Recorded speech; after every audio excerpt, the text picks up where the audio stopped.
Lewis Hamilton has just secured his first victory with Ferrari, and the underlying data from that performance should raise serious concerns for every other team on the grid. At the beginning of the 2026 Formula One season, many believed that individual driving styles would not play a major role in performance differences. The cars were heavily energy-limited, meaning that techniques like late braking or experimenting with alternative racing lines were not particularly effective. Drivers were essentially forced to follow a narrow, optimized driving approach to extract maximum performance from both the car and the limited energy deployment. However, since the regulations began to shift slightly around the Miami race weekend, we have started to see a noticeable change. Drivers now have more flexibility to explore different techniques, and this has allowed certain skill sets to shine once again. As a result, we are witnessing a resurgence of Lewis Hamilton, a driver widely regarded as the master of late braking. In this video, we will break down how these changes have worked in his favor and how they contributed to his dominant performance in Barcelona, where he won the race by an astonishing 20 seconds. Stay tuned, because the broader implications of this shift could be massive for the competitive order. Hamilton's driving style has traditionally been aggressive and assertive. While drivers such as Max Verstappen are often recognized for their smooth and controlled inputs behind the wheel, Hamilton has always thrived on pushing the car to its limits. His approach includes braking very late into corners, skillfully rotating the car while trail braking, maintaining high apex speeds, prioritizing corner entry performance, and then straightening the car efficiently to achieve strong exits. In addition, he has consistently demonstrated precise throttle control and refined steering inputs. Although his style is not as exaggerated as that of someone like Kimi Antonelli, there are clear similarities between the two. Both drivers tend to extract extra pace by attacking the track aggressively, using a lot of curb, braking extremely late, and rotating the car with sharp yet controlled inputs while carefully managing small slides. This results in onboard footage that appears very active and aggressive, particularly through corners. They prefer minimal but decisive steering movements and are comfortable managing instability mid-corner rather than relying on overly smooth inputs. This driving philosophy proved highly effective during the hybrid era prior to 2022, but it became far less advantageous with the introduction of ground effect cars between 2022 and 2025. Those cars rewarded a much smoother and more stable driving style, which suited drivers like Max Verstappen and George Russell perfectly. The aerodynamic characteristics and stiff mechanical setups required drivers to be extremely gentle to maintain consistency and maximize grip.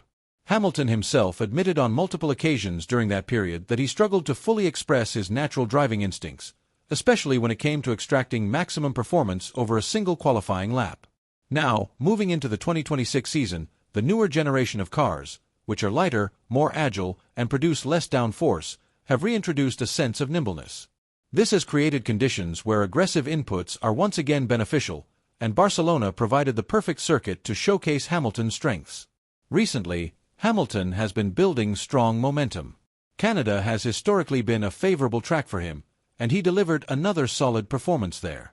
However, Monaco was arguably the first clear indication that he was beginning to feel fully comfortable with the Ferrari package. It was at Monaco where his confidence in pushing the car aggressively became evident. While Charles Leclerc appeared to be driving on the edge without complete control over multiple laps, Hamilton looked completely synchronized with the SF26, extracting performance with consistency and precision. The upgrade package introduced by Ferrari in Barcelona further enhanced an already competitive car. Improvements to the rear stability, additional downforce, and overall balance gave Hamilton the confidence to push harder with his naturally aggressive style. Although the SF26 faced some challenges earlier in the season, Ferrari has steadily improved the car by adding downforce and refining its characteristics. Additionally, regulatory adjustments, particularly concerning energy recharge limits, have significantly altered how these cars behave on track. One of the most important outcomes of these changes is that qualifying sessions have once again become opportunities for drivers to make a meaningful difference. A closer examination of the telemetry data comparing Russell and Hamilton's fastest laps in Q3 reveals some fascinating insights. Hamilton was especially strong in the second sector, which is widely considered the most technical portion of the lap. As he crossed the timing line, the gap had already begun to shift in his favor. Both drivers were relatively even through the first sector, but in the second sector, Hamilton began to gain significant time. By the exit of turn 10, he had established a margin of over 1/10 of a second ahead of Russell. To achieve this, Hamilton employed a strategy that many drivers would consider too risky. He deliberately lifted off the throttle earlier than usual in slower corners such as turns 5, 7, and 9. By doing so, he reduced speed in areas where the time loss would be minimal, allowing him to conserve electrical energy for later parts of the lap. This approach involved sacrificing small amounts of lap time in specific sections with the intention of gaining a larger advantage elsewhere.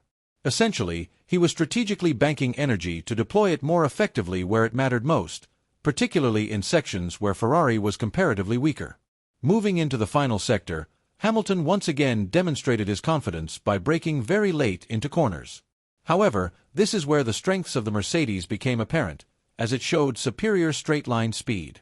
Analysis conducted after qualifying indicated that the Mercedes held an advantage of approximately 6 to 10 km per hour on the straights. Over the final 200 meters leading to the finish line, Hamilton began to lose the time he had previously gained. He not only gave back the tenth he had built earlier, but also lost an additional 6/10 due to running out of electrical energy. The final corner perfectly illustrates this contrast. Hamilton approached it in 7th gear, carefully modulating the throttle to conserve as much energy as possible for the run to the line. In comparison, Russell took the same corner in 6th gear, requiring less lifting and allowing him to return to full power slightly earlier. The differences between the two approaches are very clear. While the Mercedes excels in straight-line performance thanks to more efficient energy management, Ferrari, combined with Hamilton's driving style, dominates in the corners. Hamilton, in particular, maximizes his strengths by braking later than others, carefully managing speed through slower sections, and carrying higher speeds through fast corners, ultimately creating a performance advantage where it matters most. The ghost car comparison further supports this analysis, clearly showing Russell gaining an advantage on the straights and in energy-limited sections, while Hamilton recovers crucial time by braking later and carrying higher speeds through the corners. Russell and Hamilton approach the lap in very different ways, despite both driving highly competitive cars that each have their own strengths and weaknesses. Ferrari's engine deficit becomes especially noticeable on the straights, where George is able to gain small but important amounts of time, largely by focusing on maximizing corner exit speed. There are strong similarities between the driving styles of Hamilton and Antonelli in this context. Both favor an aggressive approach, attacking curbs and braking very deep into corners, which is exactly where they extract a significant portion of their lap time advantage. However, when it comes to race conditions, consistency remains one of the most important factors, and it has always been one of Hamilton's defining qualities. He is a driver capable of delivering near-identical lap times repeatedly without significant drop-off, and that is precisely what we saw in Barcelona. Although the virtual safety car certainly provided him with an opportunity to demonstrate his pace in clean air, it is clear that he had the raw speed to win the race regardless of that advantage. On the medium compound tires, he was often more than 2 seconds faster than the leading group, showcasing just how dominant his performance truly was. The way he pushed the SF26 through corners, confidently braking late, carrying speed through high-speed sections, and still maintaining the tires within an optimal operating window, was a perfect display of vintage Lewis Hamilton. These new generation cars have undoubtedly played a role in his resurgence, as they are significantly easier to handle compared to the heavier and more restrictive ground effect cars of previous seasons. In addition to benefiting from the characteristics of the car, Hamilton has also refined his approach to energy management. Reports from sources close to Ferrari indicated that he spent extensive time at Maranello following the Japanese Grand Prix, focusing on understanding how to optimize battery usage more effectively. This effort appears to have paid off, as the 7-time world champion now demonstrates improved efficiency in deploying energy throughout a lap. Notably, he avoids excessive tire rotation and wheel spin in slower corners, which has been a challenge for Leclerc this season. While Leclerc often seems to push slightly beyond the limit, Hamilton shows exceptional control by delicately modulating the throttle. Energy deployment remains a crucial factor, particularly on the straights, and in recent races Hamilton has consistently held an advantage in this area by managing deployment more effectively. Given how significantly these systems have evolved over time, his ability to adapt so quickly to the demands of the new cars is particularly impressive and deserves recognition. His well-known ability to preserve tires also deserves additional emphasis in this context. In Barcelona, Hamilton executed a perfectly optimized 3-stop strategy, maintaining minimal tire degradation across all compounds, which was among the best performances on the grid. This once again highlights how smooth, controlled, and consistent he is when navigating corners, even while driving aggressively. This season, Hamilton is clearly demonstrating that he still possesses the skill and precision required to extract maximum performance from a car that suits his driving style. While the SF26 is not yet a complete package, it is performing significantly better for him than earlier in the season. His recent results, including 4 podium finishes and a race victory, have firmly established him as a serious contender in the Drivers' Championship. If Ferrari can continue developing the car and maintain a performance level comparable to Mercedes, there is every possibility that Hamilton will continue pushing at the limit and remain in contention for the title. The upcoming race in Austria will serve as a critical test for the team.